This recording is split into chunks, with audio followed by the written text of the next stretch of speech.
මධ්‍යම කඳුකරයේ බටහිර බෑවුම් ප්‍රදේශවලට ඇදහැලෙන අධික වර්ෂාපතනයේ හේතුවෙන් හැටන් කොළඹ ප්‍රධාන මාර්ගයේ වටවල රොසැල්ල ප්‍රදේශයේ කොටසක් ගිලා බැසීමේ අවදානමට ලක්ව ඇති බව නෝවුඩ් මහාමාර්ග කාර්යාලයේ විධායක ඉංජිනේරු ඒ.එම්. සාදික් මහතා සඳහන් කළේය.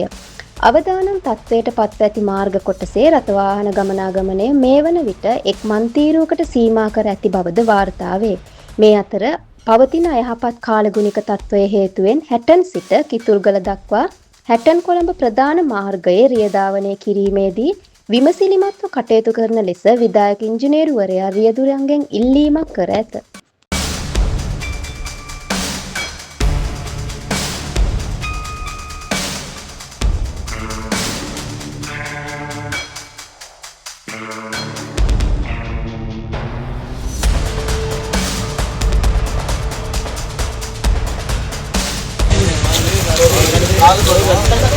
ආගතෝද